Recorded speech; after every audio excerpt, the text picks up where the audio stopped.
It is Wednesday, July the 9th, and my friends, the red implosion continues.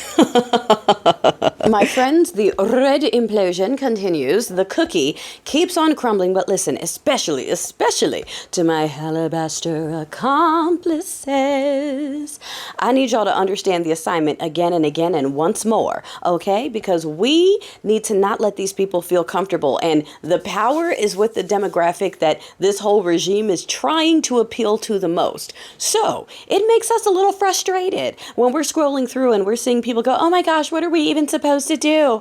On X, they're sympathizing with the mustache man now. What is happening? What is happening is several decades of certain people not wanting to make other people feel uncomfortable. It's several decades of people like me saying, hey, those folks over there are bad. They're ray-rays, they're misogynists, they're bigots, they're whatever. And everyone telling us that we need to keep that to ourselves. We're making them uncomfortable by pointing it out. How dare we call them ray-ray just because they're ray-ray shaped? We need to swallow our experience in this nation because those feelings over there are too important to be bruised, and we don't want to hurt their feelings for you calling them out. That's what happened. We are now at the end result of an entire culture that has been bred to be as nasty as possible, and now the rest of the mask is coming off. You see, darling, the whole Epstein thing, that guy, that creep, who's still talking about that? That guy.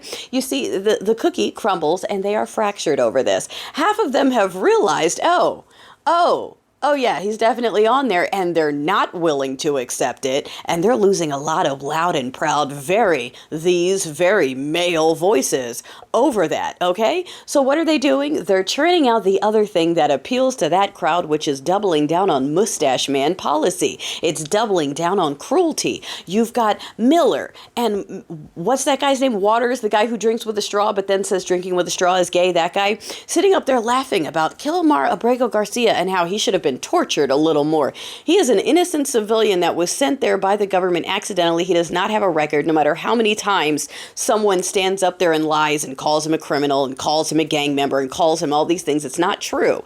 And so many people, the verbiage is so important. The way that they just talk smack like it's true is key. That is what they do. This thing where they're pushing mustache man ideology again to appeal to the worst of them, some of you are already seeing comments on X, okay, from people going, you know what?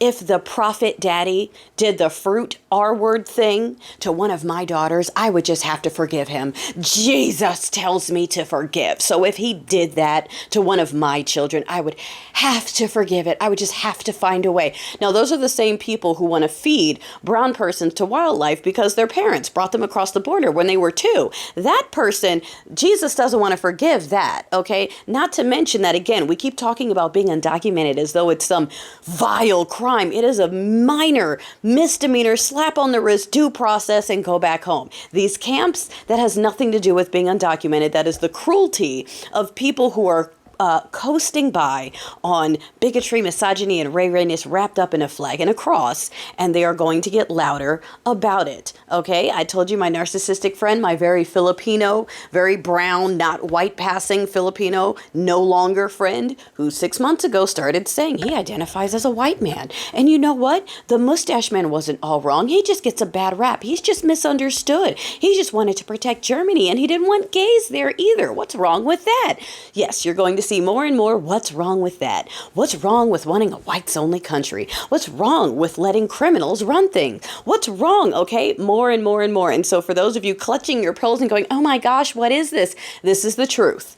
This is the thing that we've all been telling you our whole lives, that you told us, don't say that, it makes you uncomfortable. HR said, no, that's not true. Stop. You're going to make the people who said that uncomfortable. And now the people who have been protected this entire time are pulling their full masks off and letting you see exactly who they are. So, darling, I will say it again. The time to let them be comfortable, the time to protect their feelings, that time is over. You need to listen to the marginalized voices that have been talking this whole time. The people you said were cosplaying victim. Okay, the brown people that just need to get over it. The women that just need to get over it. Everyone who just needs to get over it. You see what just getting over it has done? It has unleashed them. And it's going to get bumpier before it gets better. The implosion continues. Darling, you saw Kristi Noem waited 72 hours to send any kind of help to Texas because she was busy taking selfies and asking people on social media to pick her new profile AI photo. Her on the horse, her as an astronaut, her as a cowboy, I don't even know. Okay, bloated budget. She's over there shopping for planes, getting plastic surgery, getting face treatments, and talking about what her selfie should be instead of doing her job. And that's the whole cabinet. That's all of them. The men too, worried about their makeup and their extensions and their lifts and their girdles and everything else other than their actual job. And again, you have the people who you left feeling comfortable this whole time going, and what's wrong with that? Are you triggered? Are you triggered that none of these people know what we're doing? Are you triggered at that? Okay, people are there are crimes against humanity. These people are getting up there just lying. You saw the taco man get up there and swear that his tariffs were not having a negative effect on the economy. No, they're not. Don't listen to the experts. You want to know why he said that? Amazon Prime Day was 41% down. Okay, that's a big deal. People are not shopping. That's separate from boycotting. That's just people holding on to their money because they are hurting. Jobs are being lost. They're anticipating cuts to their health care. They're anticipating cuts to this. They are already seeing higher prices across the board. Okay, and this guy's over here saying, it wasn't me. It's not my taco tariffs doing it, you guys. My friend said that's definitely not it. Don't listen to the professionals and the educators and the people who kept saying this is bad. I'm saying it's good. And the Swallow Squad is still believing it. Okay, they're tripping over the Epstein, who's that guy, but they're still taking that one. We're not doing excuses, okay? These are people who are shocked that Superman is from another planet. Darlene, they are mad that Superman is from another planet. They're mad that Jesus is woke in the New Testament. Everything that is their hero, they don't even know about because they don't read. They don't care about backstories. All you have to do is tell them. All you have to do is give them a picture book and a meme, and they are all in. Don't make it too hard.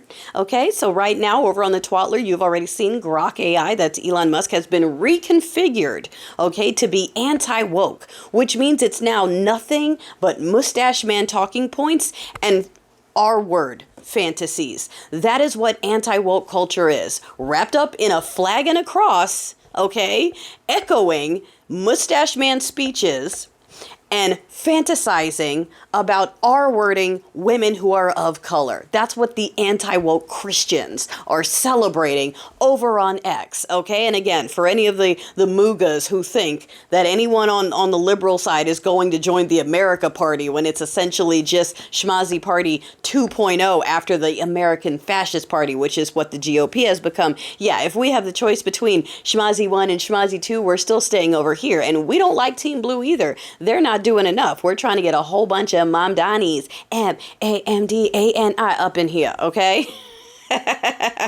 Listen to me. These hillbillies are so backwards with their own ray-rayness that they try to go after Puerto Ricans, not realizing that Puerto Rico is an American territory, so there's nowhere to send them. Okay? They're that bad. Okay? They're so focused on being ray-ray and they're not even good at it. Not even good at it. So, we gotta rein it in. And we need the people with the power, the target demographic, to be the ones to say something. Your neighbors, your coworkers who are suddenly no longer political. They were clapping and cheering and now they don't want to talk about it. Hold them accountable. All right? And listen, when someone of color, when a woman, when a person, when anyone who is a member of these marginalized communities says something about that obvious bigot over there, don't tell them that it's not okay to call it out. You support them. Stop protecting the structure that is broken. If you continue to protect this structure instead of speaking out and helping, then you're part of the problem. If you're putting your head in the sand because it's too scary to fight back, you're part of the problem. If you are doing anything other than being loud, however you can, whether it's calling legislators, meeting at these events, whatever it is, anything that isn't loudly voicing that you are not for this is part of the problem. And we won't forget, we're looking for everyone who was silent because silence is compliance. Okay? Okay.